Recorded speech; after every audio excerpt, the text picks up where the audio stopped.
¿Emergencia cuándo? Hacen, digamos, un colon, en el colon izquierdo hacen un tumor y tienen que llevar al servicio de emergencia porque hay una obstrucción intestinal, hacen un medio.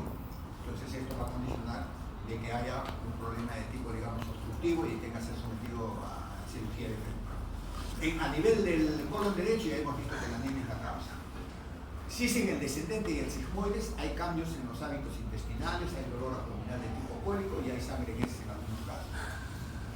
Ocasionalmente se puede palpar la masa abdominal. O sea, cuando hay un cáncer, habitualmente, raro es que se pueda palpar. Y si se palpa, y es muy avanzado también. Y por último, tenemos aquí la fistulización.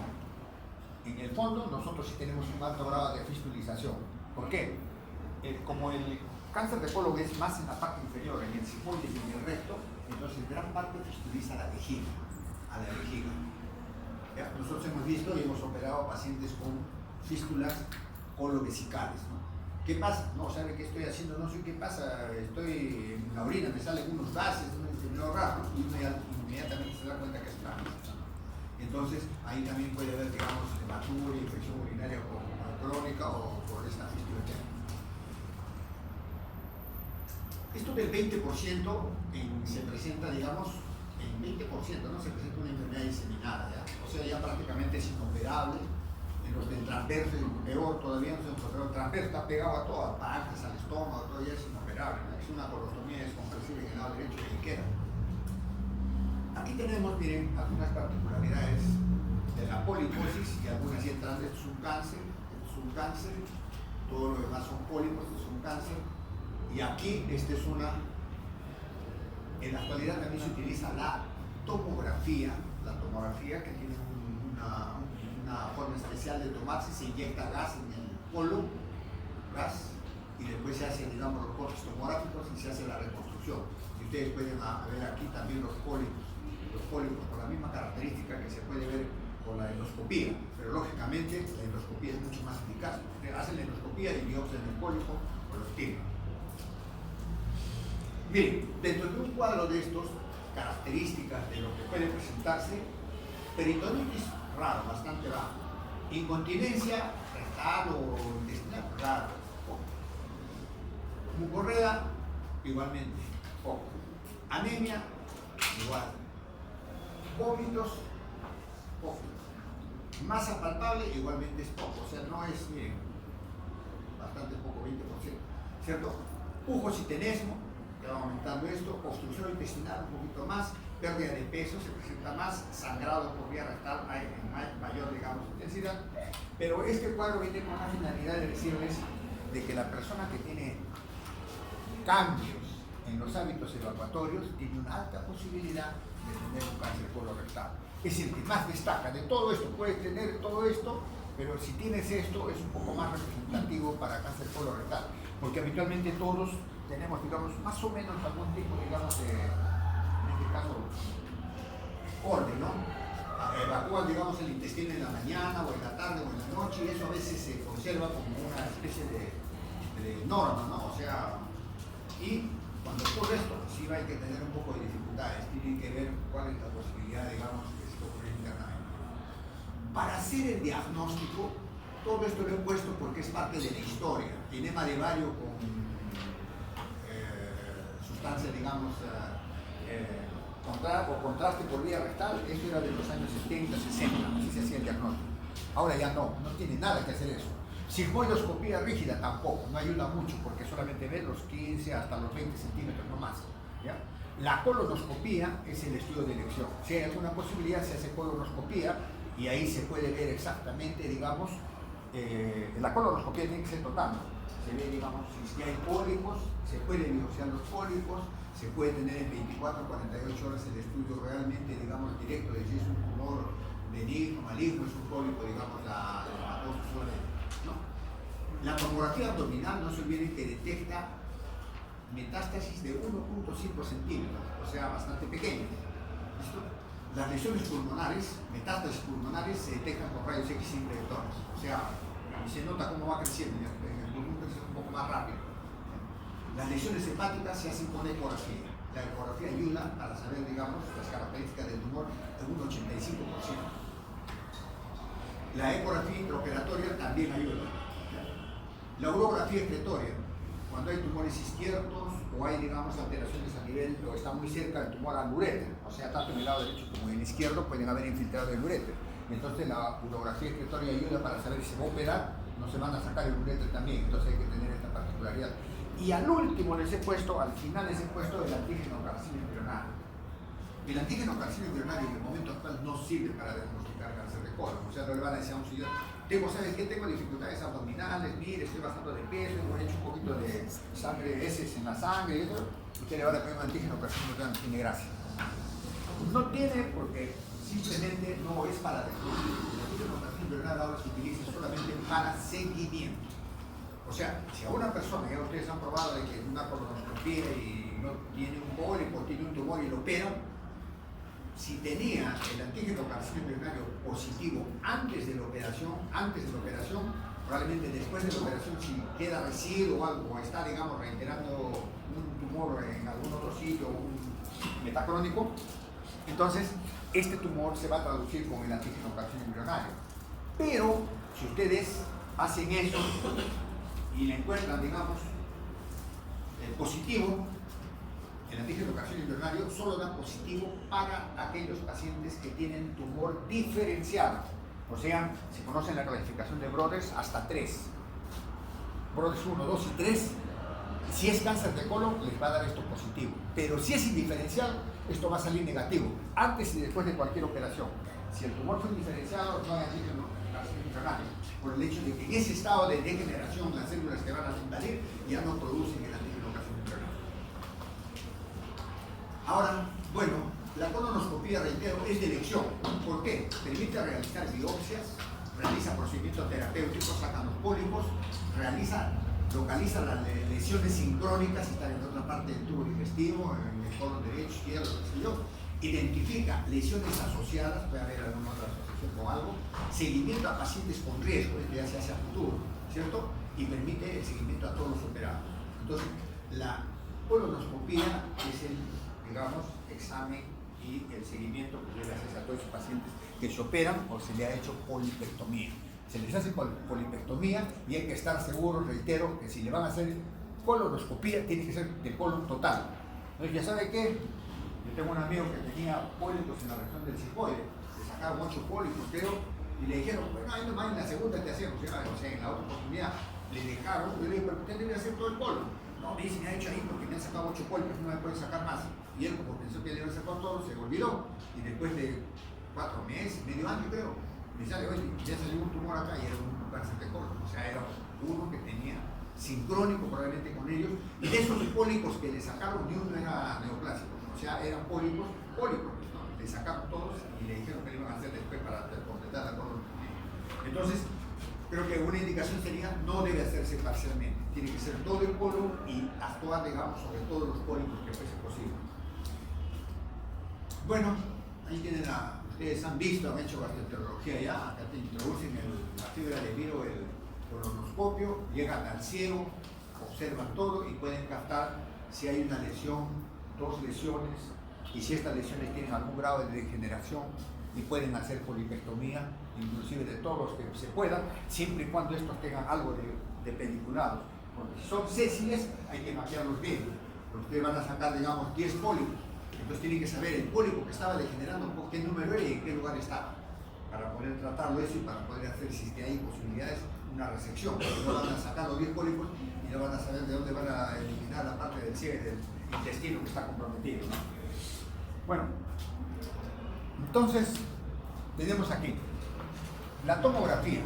La tomografía, pues, en estadios avanzados fácilmente nos dice son tumores, dependientes de dónde, ya estaban en el colon. Miren aquí, estos son pólipos colónicos, patógenos, y este es un tumor de colon. Pero esto ya no usamos, definitivamente ya no usamos. Ya no se usa. ¿Quién le va a poner un colon con enema para detectar un cáncer de colon? No tiene gracia. Menos para ver si es que tiene pólipos o no. Eso se hace ahora con endoscopía. Mucho más seguro, mucho más rápido. Y acá sí, sí. La endoscopía ayuda el resto. ¿Cierto? ¿Cuál es la idea? Ustedes introducen el transductor ecográfico y pueden ver, esta es la pared normal, esta es la pared normal, esta es la pared normal. ¿Cierto? ¿Qué ocurrió acá? Todo esto ya es tumor. Todo esto es tumor. Y en algunas zonas como esta, ya el tumor sobresalió. O sea, prácticamente el tumor rectal ya rebasó, ya esta es la parte más externa del esto, y ya la rebasó acá. No sé, creo que por acá también.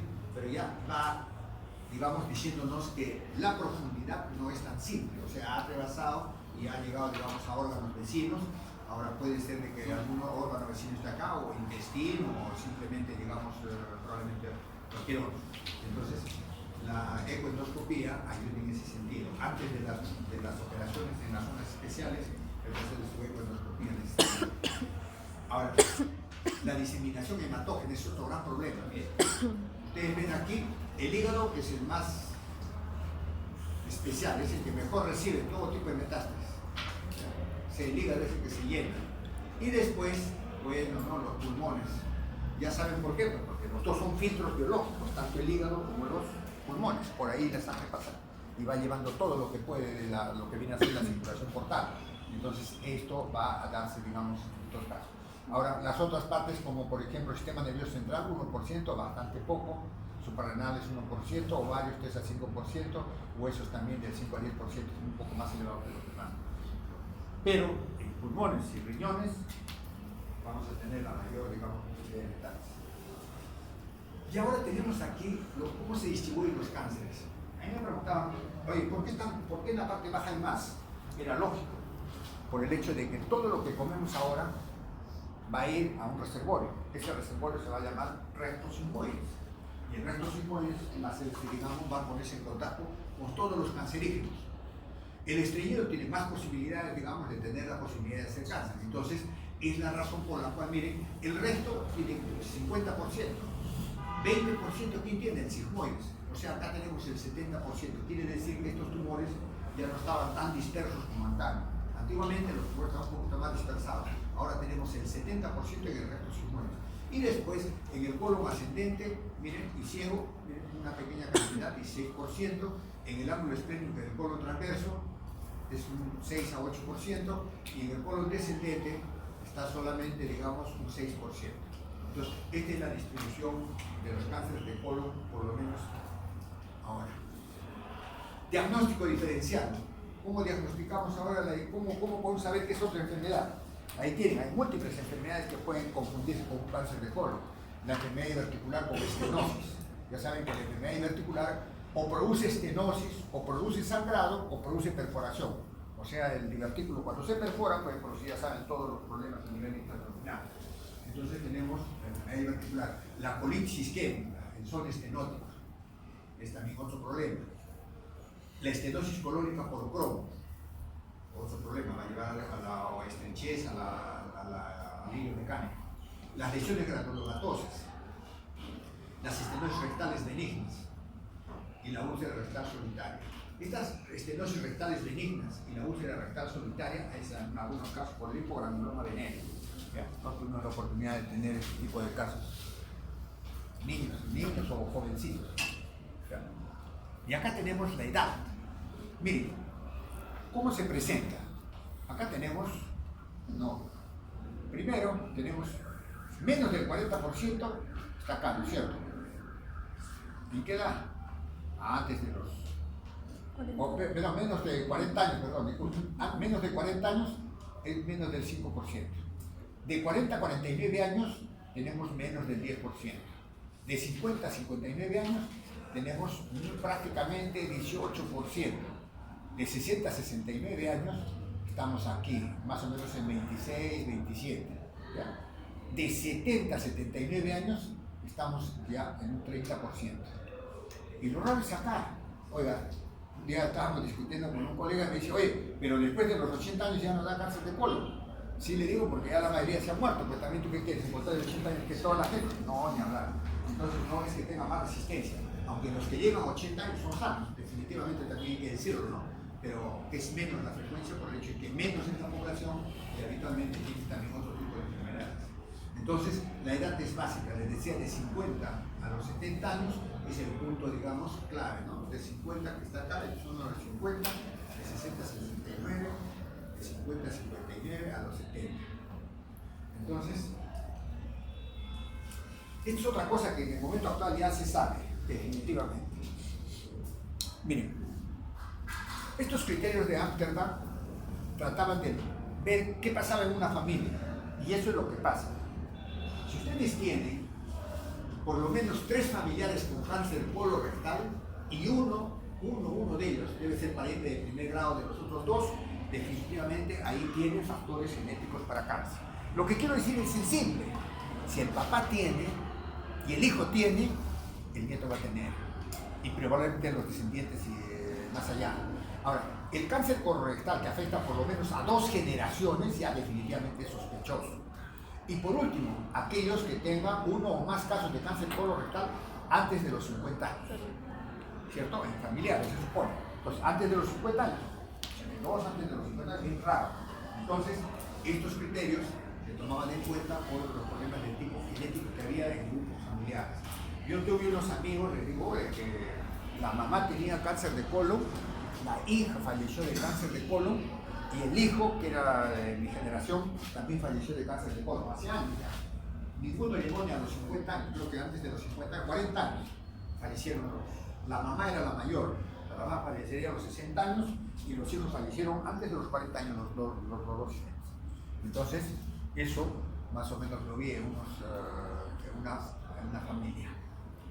Bueno, acá tenemos el cáncer colorectal visto en simple. Acá tienen la clasificación de Dukes: A, B y C. A, acá tenemos la submucosa y la muscular propia, y acá tenemos toda la pared, incluyendo ya quiere salir acá por la parte externa, o sea, esta es la serosa y está ahí, y acá rebasa la serosa, pero la particularidad de esto y esto es que tiene ganglios positivos. En el momento actual se ha hablado mucho de la presencia de ganglios, y parece que los ganglios son los que cambian, digamos, en este caso el pronóstico. Porque cuando hay ganglios hay posibilidad de metástasis a otros lugares. Cuando hay ganglios, la posibilidad de, digamos, de la sobrevida es menor, ¿no? Entonces, de hecho, ahora hablan del número de ganglios. Hasta 3 ganglios es hace años. Ahora ya pueden ser hasta 7, 6 ganglios, y ya se habla ya de la disección más agresiva, etc. Entonces, todas esas particularidades han cambiado en cuanto a los tiempos anteriores. Por ejemplo, acá tenemos los estadios. El estadio 1. El T1 era solamente mucosa, submucosa, el estadio 2 era toda la pared, el 3 es cuando llegaba a la serosa y el 4 es cuando rebasa la serosa, o sea que ataca órganos vecinos. Entonces, todos estos grupos del 1 al 4 ya prácticamente el tumor aquí sobresale. ¿Y qué es lo que cambia ahora la característica? Que es la presencia de ganglios. Miren, este tiene ganglios, es un T1, T2, pero con ganglios ya su supervivencia disminuye. Ahora tienen el 3D, T3 o T4, o sea, los dos más avanzados, el T3 que rebasa la serosa y es que ataca a los vecinos, y en el T3, T4 ya tiene ganglios, pero no hay metástasis, pero igualmente va disminuyendo la supervivencia.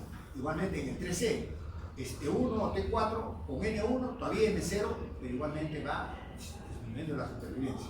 Y en el estadio 4 ya pues hay un M1, ¿no? Y ahí la supervivencia se hace mediocre, muy baja ya. Entonces, la presencia de ganglios es lo que cambia acá el pronóstico al final. Miren, vamos a hablar de cirugía del cáncer también, pero quiero que recuerden algunas cosas que ustedes deben recordar muy bien. El colon solo tiene 2 puntos básicos de irrigación. Uno es la mesentérica superior y el otro es la mesentérica inferior. O sea, esta es la mesentérica superior y esta es la mesentérica inferior. Y estas 2 mesentéricas van a irrigar prácticamente a todo el colon. Y cuando hablamos de cáncer de colon, no me olvidaré siempre, tenemos que hablar de cáncer, tenemos que hablar de ganglios. O sea, la cirugía oncológica, su finalidad es extirpar los ganglios, no es extirpar el tumor. Entonces, la diferencia que hay entre el cirujano general y el cirujano oncólogo es que el oncólogo mapea los ganglios y saca los ganglios. El cirujano general saca el tumor y ya cree que está todo listo. No, no es así. Cuando hicieron conmigo, todos deben haber hecho anatomía con nosotros, les enseñábamos los 4 niveles de las cadenas del estómago, ¿se acuerdan? Y entonces, el cirujano oncólogo, si sabe el tercer, segundo, primer nivel, entonces sabe qué es lo que está sacando y de una u otra forma va a mejorar el pronóstico. Y entonces nosotros tenemos aquí los ganglios, ¿no es cierto? Los ganglios que están sobre el colon, en esta zona de acá, son los ganglios epicólicos. Los ganglios paracólicos están en esta zona de acá, aquí en esta zona, donde están los vasitos, ahí están los ganglios epicólicos. Los intermedios están acá, en las arterias, en estas arterias, ahí están. O sea, se encuentran en todas estas arterias, se encuentran los intermedios. Y los centrales se encuentran en las raíces de estas arterias. O sea, un central sería la raíz de la mesentérica superior ahí, y el otro central sería la raíz de la mesentérica inferior. Pero la mesentérica superior e inferior, la inferior la podemos seccionar. O sea, ustedes seccionan el inferior, no pasa nada. Sacan todo el colon, sigmoide y parte del trapecio, todo va bien, no pasa nada. Pero si sacan la mesentérica superior, ahí sí va a pasar un montón de problemas. Entonces, la inferior, cuando se hace cirugía sobre el colon en la región sigmoideo-rectal, se liga primero acá, se liga y se limpia esta zona. Y después se extirpa todo lo demás y ahí queda. Pero en la superior tienen que tener cuidado, hay que limpiar los ganglios intermedios de cada una de estas arterias. Pero son pocas, la cólica media, la cólica derecha y la iliocólica, ¿no? Pues este de acá. Bueno, esto es lo mismo. Etapa A en la pared del recto. La B atraviesa la pared psicoeconómica de ganglios. Y la C metástasis en ganglios. Y Astler y Core hizo lo mismo. Etapa A, tumor limitado a la mucosa. B1, tumor rebasa la muscular propia. B2, rebasa la muscular y pasa a la grasa pericólica. Y la C1 y C2 es la que tiene los ganglios. C1 igual que B1, pero con ganglios. Y la C2 igual que B2, pero con ganglios. Entonces, estas clasificaciones son antiguas, ahora utilizamos el TNM, ¿cierto? Acá está. T1 invade la mucosa, T2 invade la capa muscular propia, T3 invade la subserosa, pero no atraviesa la serosa, y T4 invade y alcanza la cavidad peritoneal o ataca con los vecinos. No hay metástasis en N0, N1 metástasis, acá está el problema, ¿ves? Acá decían de 1 a 3 ganglios, esa era la idea en los años 90, 95, 2000. De 1 a 3 ganglios ya era un poco medio difícil, pero si había más de 4 ganglios, la cosa se entorpecía. Y así se ha llegado hasta el momento actual. Ahora sacamos hasta 10, 15 ganglios y igualito va mejorando, pero bueno. Entonces, tienen aquí las metástasis de 1 a 3 ganglios, en N1, N2, más de 4 ganglios, en N3, metástasis a ganglios linfáticos centrales, M0 no hay metástasis a distancia, M1 metástasis a distancia. O sea, esto es lo mismo, pero está simplificado en otros niveles, más para comprensión, para la parte quirúrgica. Y acá tenemos lo que les decía. Miren, cuando yo hacía normalmente las cirugías hace años, cuando estaba todavía de estudiante, me decían la colitis ulcerativa y la enfermedad de Crohn no degenera. No hay problema, eso puede estar toda su vida. En ese tiempo ni se sabía tratar bien la colitis ulcerativa ni la enfermedad de Crohn. Pero en el momento actual, ahí tienen los resultados, son los actuales. Colitis ulcerativa o enfermedad de Crohn, 10% de riesgo por década, igualmente es acá. 10 años, en 10 años el riesgo es 1% por año, que es lo mismo texto. Entonces, acá tienen, no se ve bien acá, ustedes lo van a ver mejor cuando lo vean, hay unas pequeñas proliferaciones de tejido, que no es igual que la poliposis, o sea, es diferente una proliferación de tejido, y es acá tanta la proliferación de tejido que parece que estuviese lleno de poros. Pero, definitivamente, la colitis ulcerativa y la enfermedad de Crohn son precancerosos, ya no hay forma de decir que no va a pasar nunca nada, no va a haber cáncer, no. Ya se sabe que sí, y a medida que pase el tiempo más, la posibilidad de tener cáncer es mayor. Ahora, ¿qué hacer con el cáncer de colon? Hay que resecar. Ustedes están haciendo cirugía, ¿cierto? Entonces, para hacer cirugía, tenemos que estar seguros de algunas cosas. La cirugía electiva es la resección del cáncer, o sea, de la zona cancerosa. Es el único tratamiento efectivo que hay en el momento actual, no hay otro. Pero antes de hacer la cirugía, creo que debe estar ahí arriba o está más abajo, hay que preparar el colon. O sea, hay que preparar el colon. O sea, no se puede hacer cirugía con un colon sucio. Hay que prepararlo. Eso creo que lo han aprendido ya hasta en gastroenterología. ¿Cómo se prepara? Antiguamente se preparaba utilizando solución salina. Yo comencé a preparar colon utilizando solución salina. 3 litros de solución salina y a la hora estaba con una diarrea. Pero la ventaja que tenía la solución salina es que dejaba el colon exánime, o sea, totalmente aplanado, no había gas ahí. Después utilizamos manitol. El manitol tenía problemas. El manitol produce, digamos, una especie de... Bueno, el manitol se comienza, digamos, a degenerar en la vía digestiva, en el colon, y comienza a producir un gas. Ese gas, cuando se utilizaba el electrocauterio, a veces podía producir, digamos, chispa y estallar. Entonces tampoco ya se usa lo que se llama este tipo de medicamento. Pero ahora tenemos, ¿dónde está el Nulitelli? No está acá. Bueno, vamos a seguir acá. Miren, de hecho, reitero, la cirugía es la posibilidad que tienen los pacientes para sobrevivir a futuro. ¿Ya? El tratamiento curativo, reitero, también no es sacar el tumor, hay que eliminar todos los cambios que se puedan. Si es un tumor que está cerca a la cólica media, o sea, hay que eliminar todo el colon transverso, hay que mapear toda esa posibilidad y no dejar nada ahí. Igualmente, si es en el colon inferior o en la zona, digamos, del sigmoide y recto, hay que ligar de entrada. En los textos actuales dicen se liga de entrada la mesentérica inferior y se extirpa todo lo que es la zona tumoral y toda la zona, digamos, recto-sigmoidea. Perdón, el sigmoide, el recto todavía no, porque tiene otro tratamiento. Ahora, para preparar para cirugía, creo que ya les dije, hay que tratar de ver la posibilidad de que esto se refiere a otra cosa. Bueno, esto se refiere a otra cosa, pero vamos a simplificar. Cuando nosotros vamos a operar a un paciente, cualquiera que fuese, tenemos que ver primero la oportunidad. La oportunidad es cuando el paciente está mejor preparado para tolerar la operación. En segundo lugar, tenemos que ver la seguridad. Pero tenemos que ver con esta seguridad la legalidad. ¿Qué significa la legalidad? Si ustedes no le dicen a los familiares, si no hablan con los familiares y le dicen, mire, esta operación puede tener estas complicaciones, puede haber dificultades, a lo mejor no podemos extirpar el tumor porque está muy difícil. Hay que tener también esa posibilidad. Y la tercera es de que, evidentemente, todas las operaciones tienen sus riesgos. Y yo he visto que ha habido más juicios por no hablar con los familiares que por hablar con ellos. Entonces, los familiares tienen que estar directamente, digamos, bueno, aleccionados primero y segundo, informados sobre lo que se va a hacer.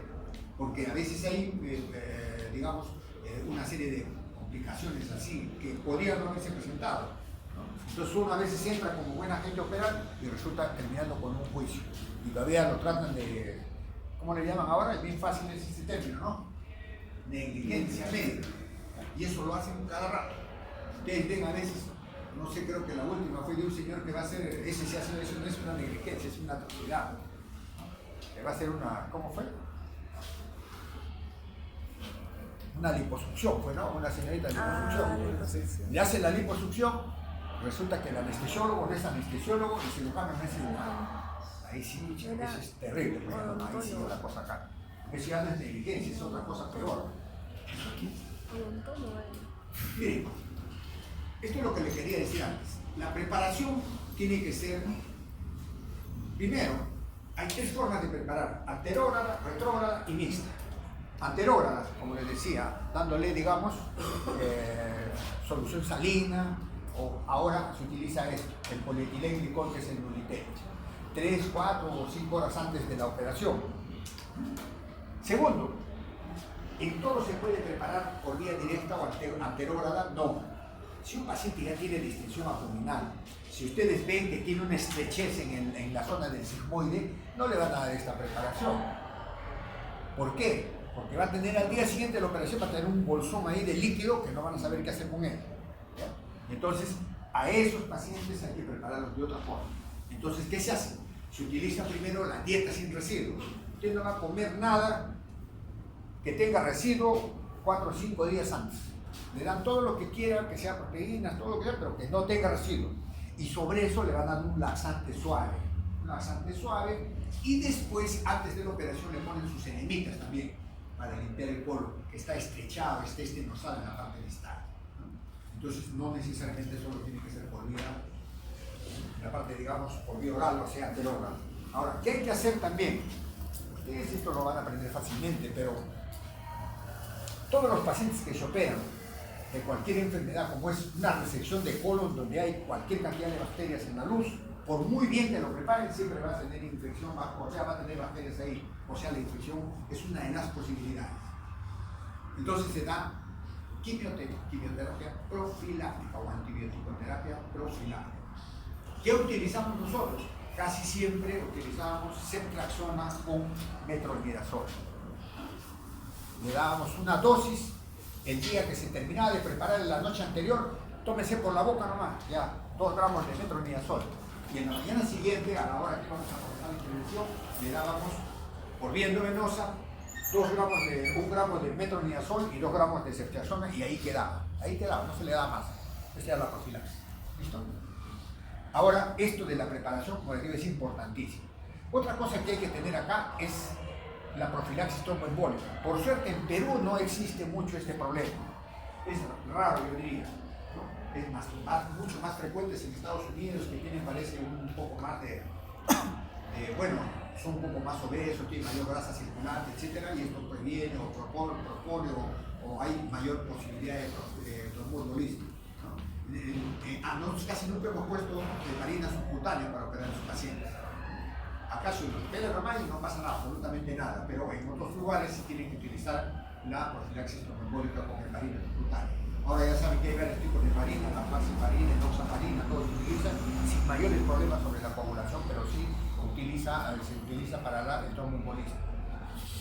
Ahora, acá tenemos el otro problema. Bueno, es lo que les digo, se utiliza heparina de bajo peso molecular para luchar contra el tromboembolismo, ¿no? Pero siempre hay que hacer vendaje de las piernas con presión neumática intermitente si tuviesen varices con mayor razón. Y al último les he puesto la profilaxis antibiótico-terápica con aerovicida y anaerovicida. Ustedes escogen el aerovicida y el anaerovicida. Bueno, esta es la supervivencia a 5 años. En el estadio 1, 95%. La presentación en el estadio 1 solo es 17%. En el estadio 2, 85%, y solamente el 34% se presenta en este tipo de casos. Estadio 3, 67%, y en el estadio 4, miren, solo el 14% llega a una supervivencia de 5 años. Y el 29% se presenta en este tipo de estado, o sea, en el estadio 4. Ahora, creo que ya les he dicho, el tratamiento solo es quirúrgico, no hay otra forma de tratar este tipo de problemas, pero hay que tratarlo oncológicamente, ¿no? Extirpación completa de los pólipos si se pudiese antes de la operación, o sea, pueden sacar todos los pólipos y tener la zona ya mapeada donde van bastante el cáncer y sacan solo eso de una manera más o menos, en este caso, digamos, total, ¿ya? Bueno, la endoscopía, colonoscopía, eso se debe hacer. Se puede hacer ahora por cirugía abierta o cirugía laparoscópica. No sé, yo no sé cuánto podría. Yo he hecho cirugía, o sea, he hecho colectomía o cirugía laparoscópica. He hecho hace tiempo, en los años 95, casi 2000, por ahí, y hasta hace poco tiempo. Entonces, el abierto es mucho más seguro, porque uno abre y ve, ¿no? Estás trabajando sobre el colon, ahí no se te derrama nada, es mucho más. La colonoscopía sí es una ventajaza, pero no tienes mucha seguridad, no tienes mucho control, digamos, del campo. Tú tienes que controlar en el sentido de que tienes que estar todo preparado, ¿no? Es diferente. O sea, que si yo tuviese que decir y recomendar a una persona que se haga o colonoscopía o abierta, o cirugía laparoscópica o abierta, yo recomendaría abierta, más segura. Lógicamente va a haber más dolor y todo, ¿no? Aunque los endoscopistas lo hacen muy bien por cirugía, o sea, los laparoscopistas, lo hacen muy bien por cirugía laparoscópica. Yo pertenezco a la Sociedad de Cirugía Laparoscópica, pero de todas maneras yo noto que siempre hay algunas deficiencias ahí. Ahora, la vigilancia y el seguimiento. Debe hacerse colonoscopía después de 3 años de detectado el cáncer, digamos, se hace, y también para detectar el cáncer metacrónico, o sea que se puede presentar en otro sitio al año siguiente o a los 2 años, hasta los 3 años para esa posibilidad.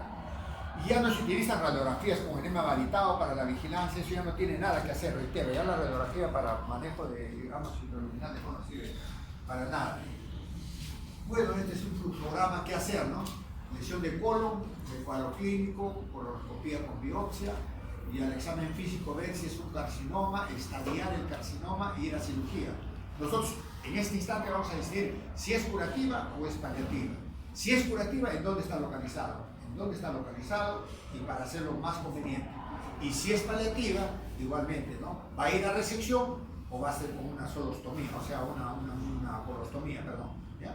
Y si hace por laparoscopía o se hace por laparotomía. Entonces, en estos casos, hay que tomar estas decisiones. Si es un cáncer muy avanzado, más rápidamente se puede hacer hasta por laparoscopía, se puede hacer una colostomía. Bueno, estos eran los cambios que les hablé. Tenemos los epicólicos, ahora están los epicólicos por acá están los epicólicos, por aquí están los epicólicos. Epicólicos son estos de acá, y los paracólicos son estos que están acá en este borde.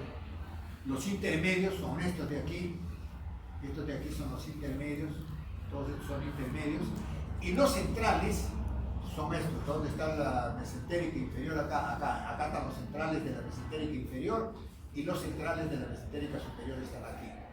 O sea, en un cáncer de cualquier tipo hay que eliminar hasta los ganglios centrales, no se puede dejar esto, pues si deja un solo ganglio central, prácticamente ahí va a comenzar nuevamente el ganglio. Acá tienen ustedes lo que podría hacerse en un tumor por la localización.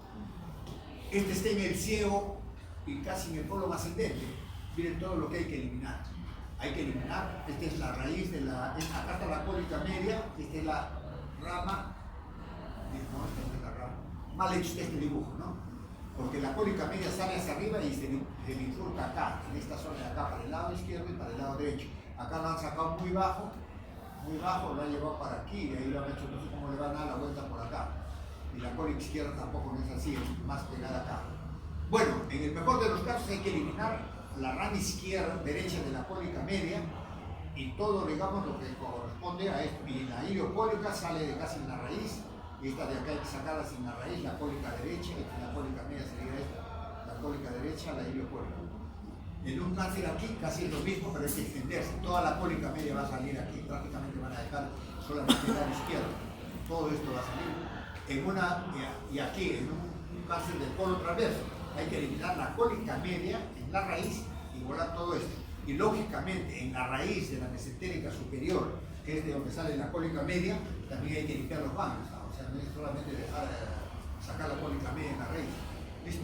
Y acá tenemos en el lado izquierdo, en el ángulo izquierdo del colon, acá sí podemos llevar toda, esta es tampoco está mal. La rama, la cólica izquierda sale de la mesentérica inferior y sale por acá, así sube hasta arriba. Y acá arriba forma el arco de blanco.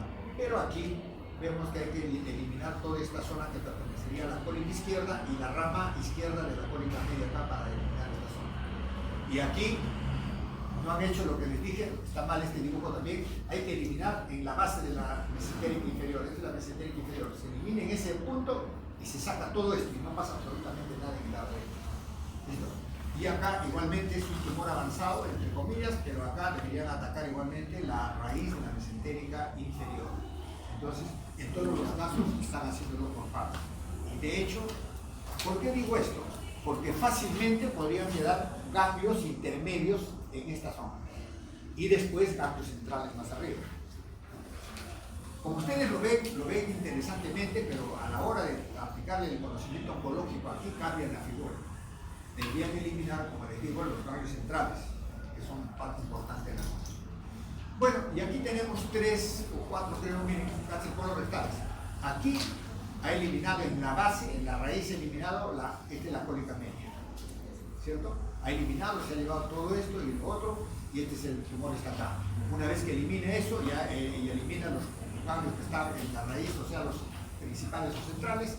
Lo que hace es llevar la parte baja del colon y hace la anastomosis aquí y tiene una colo anastomosis.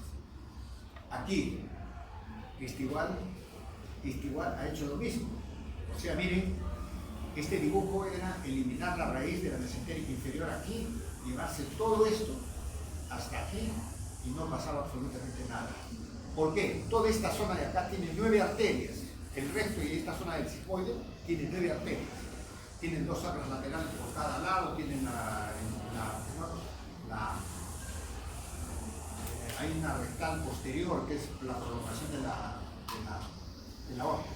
¿No? Pero esto nos ayuda solamente a ver en panorámico lo que se podría hacer. Entonces, este dibujo de aquí yo lo hubiese cortado acá y hubiese salido mucho mejor. Entonces se anastomosa después la parte del colon superior que queda con este de aquí y nos queda esta anastomosa. Miren, el recto tiene casi la misma característica que el colon que hemos visto ahora, colon sigmoide o ascendente, pero el recto tiene una particularidad. Nosotros, para tratar el cáncer de recto, primero tenemos que tipificarlo dónde está localizado. Está localizado en el tercio superior de recto, en el tercio medio de recto o en el tercio inferior de recto.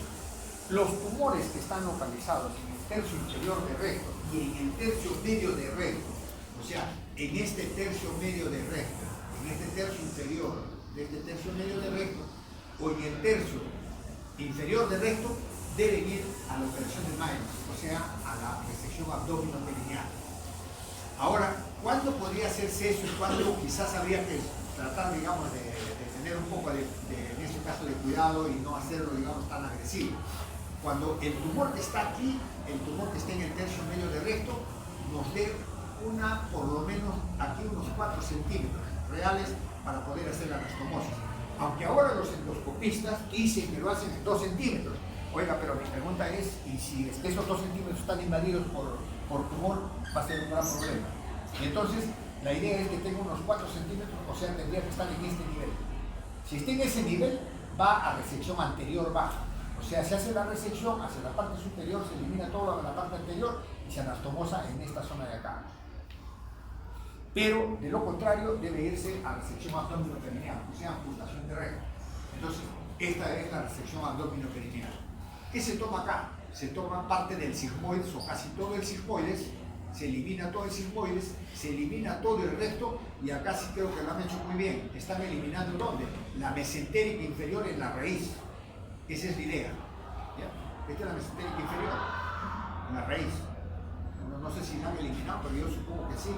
Entonces, eliminan ahí y ¿qué hacen con esto? Tienen que eliminar todo el recto, incluyendo una zona de la región perineal. O sea, se hace un vaciamiento total de lo que viene a ser este órgano en la región pelviana y en la región prácticamente baja del abdomen. Entonces, esta resección tiene todas, digamos, su característica, ¿no? Acá tienen ustedes, el recto está más claro este es el tercio inferior, este es el tercio medio y el tercio superior debe estar por acá. Entonces, hay que tener toda esta zona. Acá hay 4 centímetros o menos y acá hay otros 4 centímetros o menos. Entonces, si está el tumor acá, hay que estar seguro que tengamos por lo menos 4 centímetros libres sin tumor. Entonces, esto nos conlleva a decir de que el tercio inferior va a resección abdominoperineal indiscutiblemente y los del tercio medio deben ir a resección anterior baja. La anterior baja es que tengamos un espacio y podamos llevar el intestino para anatomizarlo en esta zona de acá. Ahora, la exploración física es importante a través del dedo. Cuando ustedes introducen el dedo, ya saben si el tumor está adherido a la pared anterior, lateral o posterior. Si no se mueve, está fijo, quiere decir que probablemente está infiltrando. Si está fijo a la pared posterior, a lo mejor está infiltrando ya la zona presacra. Y si está infiltrando la zona presacra, va a ser difícil que ustedes hagan abdominoperineal, porque va a sangrar un plexo sacro de ahí que sangra cualquier cantidad. Entonces hay dificultades siempre en este tipo de operación. Entonces, ¿qué dice acá? Bueno, de hecho, el tacto rectal ayuda, digamos, para el diagnóstico. Si yo palpo, si ustedes hacen un tacto rectal y encuentran que pueden palpar el tumor, ese va a resección abdominoperineal, a menos que tenga un dedo de 20 centímetros, ¿no? Entonces ahí sí pueden decir otra cosa. Pero la idea, si ustedes lo palpan, va a resección abdominoperineal. Eso ya más bien creo que es una norma. Y acá tenemos, miren, en el cáncer de recto, miren lo que pasa, el 50% de los pacientes con cáncer colorectal o recto colónico desarrollarán metástasis. ¿En dónde? En el hígado fundamentalmente. O sea, el 50% cuando se hace el diagnóstico ya tiene metástasis. Es una de las cosas también que hay que descartar. Sin embargo, solo el 10% de estos pacientes a veces entran a la resección abdominoperineal, o un poco más, depende del estadio en el que esté. Por ejemplo, si el tumor está adherido a las paredes de la región peniana, a la región sacra, va a ser difícil, ¿no? Acá también dice lo mismo, pues. Un número importante tendrá metástasis en el debut. O sea, ustedes hacen el diagnóstico y ya está con la metástasis arriba. Entonces va a ser difícil manejar a los pacientes. ¿Cómo se puede mejorar? Hace muchos años utilizaban la técnica del sándwich, así le llamaban. Radioterapia, después esperaba un poquito, otra vez radioterapia y después cirugía, ¿no? Ahora están utilizando quimioterapia para reducir el tumor, o sea, para mejorar la resecabilidad, ¿no? Ahora a veces hacen embolización portal, pero es otro problema. Y hepatectomía, si hubiese tumor, ¿verdad?, metástasis en el hígado, se hace en 2 tiempos, no se hace con la misma operación. Se espera unos 2 o 3 meses, ¿no? Ni hablar de hacer, se va a hacer con el tumor primario, como dice ahí, se va a hacer la hepatectomía. No creo que aguante el paciente, además se va a infectar probablemente. Esto ustedes probablemente lo van a ver. Esta es la mesa quirúrgica y esta es la posición de Lloyd Davis. Lloyd Davis colocaba así el paciente, con las piernas abiertas, todo, y en la parte, digamos, por el centro, introducía aquí el stapler o la grapadora mecánica, la introducía y por la parte superior captaba, digamos, este es el intestino que estaba en la parte superior.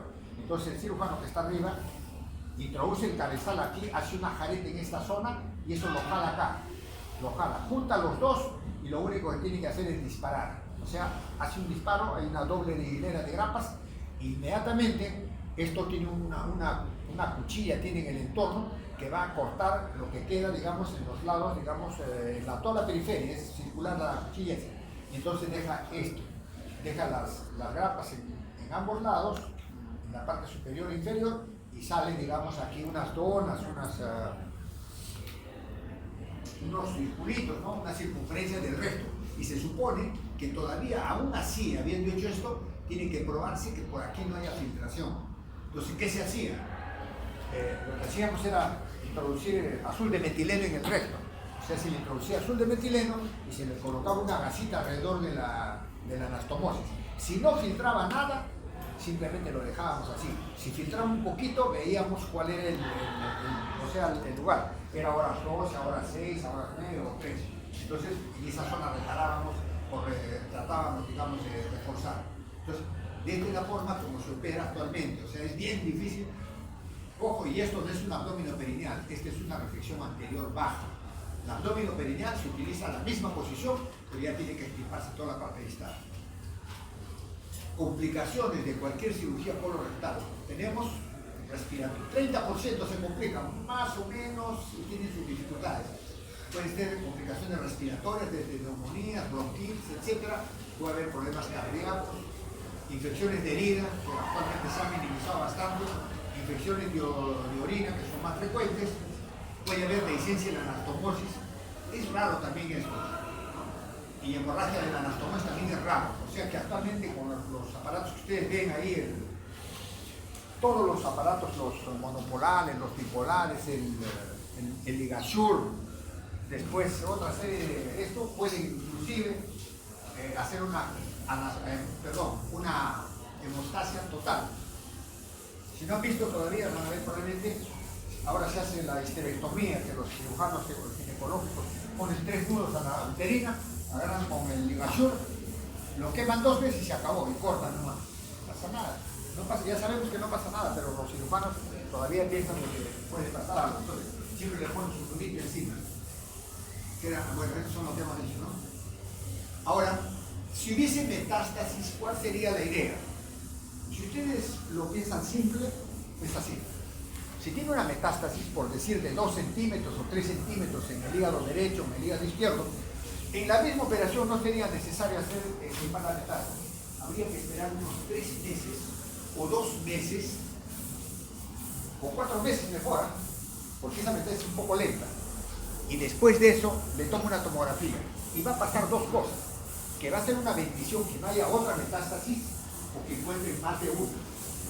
Y entonces ustedes hubiesen eliminado esta metástasis muy precozmente, haciendo una hepatectomía, digamos, en este caso, bueno, el paciente es el único que se va, digamos, a comprometer, ¿no es cierto? Entonces, la idea es hacerlo después. Ahora, momento de resección es discutible, alrededor de 3 a 4 meses debe hacerse, pero no inmediato, definitivamente. Las metástasis pulmonares también se resecan, pero en el pulmón hacen en varios sitios. 10% hacen metástasis pulmonar y solo 10% están confinados a un pulmón. O sea, el 90% están confinados a los dos pulmones. Entonces, la cosa también cambia. ¿No? Es bien dificultoso, pero así es. Ahora, si tenemos enfermedad diseminada ya inoperable, ¿qué hay que hacer?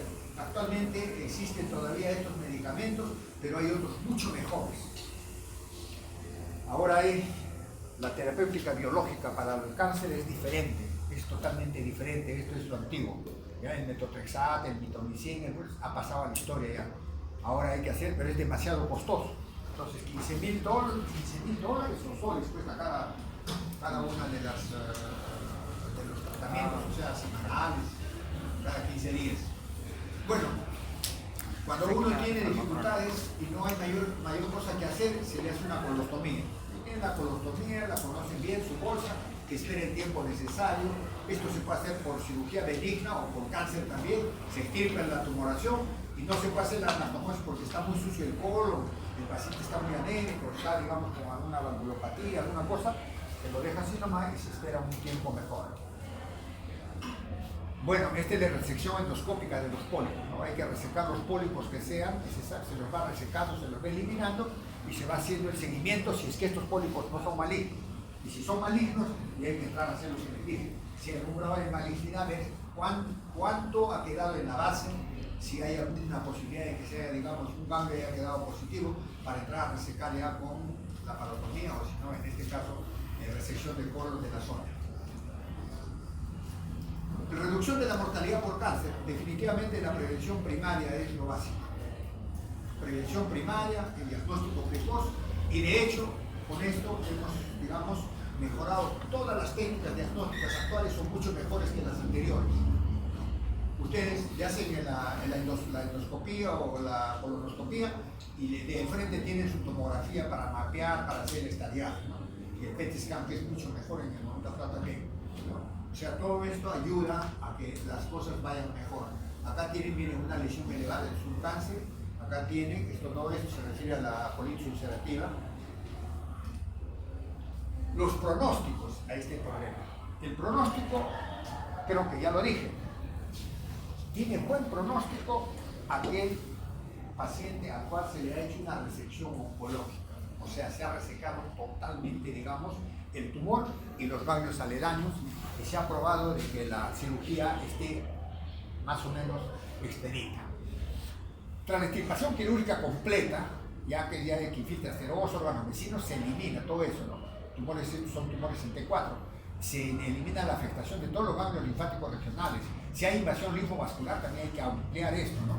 La presencia de tumores en los márgenes de la resección quirúrgica hay que ampliar, ¿no? Los tumores pobremente diferenciados o indiferenciados, ahí hay mayor posibilidad de que haya, digamos, metástasis. O sea, estos metastatizan más precozmente, los indiferenciados. Entonces, la idea es esa, tratar de manejar esto oncológicamente. Y ahora dice, sí, con obstrucción o perforación intestinal hay mayor posibilidad, el pronóstico es pésimo. Es lo que le pasó a, ¿cómo se llama al presidente venezolano? Hugo Chávez. Bueno, yo creo que médicamente tenemos razón. Él fue a un sitio en donde lo iban a tratar bien, lo iban a tratar muy eficazmente bien, pero no sabían cirugía oncológica. En Cuba no saben eso. En Cuba no tienen tumor, no tienen nada. Por esa razón que llega, le dicen que es apéndice, le sacan el apéndice, 3 días después vuelven a entrar y se encuentra con un cáncer perforado de colon, de Simones. Entonces, estas cosas definitivamente también nos hacen pensar de que de una u otra forma nuestro país tiene una gran ventaja frente a los países que están en nuestro entorno. Tenemos todo ahora, ustedes que están haciendo sus prácticas, todo, están viendo que en los hospitales más pobres hay todo. O sea, en 2 de mayo, ¿qué hay? Hay todo. Hay ligasura, hay laparoscopía, hay todo. El gran problema que tenemos es inversiones, o sea, no tenemos las inversiones necesarias. Y ustedes, la gran ventaja que tienen es que están aprendiendo una serie de cosas que en otro país quizás no lo aprenderían. Miren acá, ven. El problema del CEA, bien claro está acá. Si con obstrucción o perforación intestinal o cursa con cifras preoperatorias de CA, o sea, antígeno carcinoma embrionario superiores a 5 nanogramos por mililitro, el pronóstico del cáncer de colon rectal empeora. Quiere decir que si antes tenía este antígeno carcinoma embrionario positivo y después le toman el control y sigue positivo, definitivamente aquí ha habido problemas o tiene alguna zona, digamos, que está produciendo eso. Pero si antes no lo tenía, reitero, los indiferenciados, los probablemente no tienen antígeno carcinoma embrionario, es negativo. Ustedes se van a dar con el tiempo cuenta de que es así. Entonces no van a poder contratar nada, pero no van a tener esa posibilidad en el postoperatorio. Bueno, esto es, ¿qué hacemos? Acá tenemos, hay que saber cuál es el estadio TNM, ver si se puede dar quimioterapia. Si hay problemas, hay que controlar si hay recidivas, antígeno carcinoma embrionario que no funciona, tomografía, lesiones metacrónicas, eso se hace con colonoscopía. No se olvide, la colonoscopía, como les reitero, tiene que ser completa, no es del recto y la parte, digamos, del sigmoide, nada más. Y para esto necesitamos siempre la posibilidad de que haya alguien que se encargue del control del paciente, un médico oncólogo definitivamente, y el digestólogo que va a ser el gastroenterólogo, ¿no es cierto? Que van a estar constituyendo los médicos de familia. Entonces, a muchos de estos pacientes que se operan por cáncer a veces son abandonados. No tiene cáncer, dicen que pues no hay problema ahí, pero definitivamente muchos tienen un buen pronóstico al final si se pueden, digamos, operar de una manera eficaz. Acá tienen algunos que es un cáncer, acá tienen otro cáncer, este está medio ulcerado, pero así es. Este es otro cáncer, medio anular, creo que ese es el último.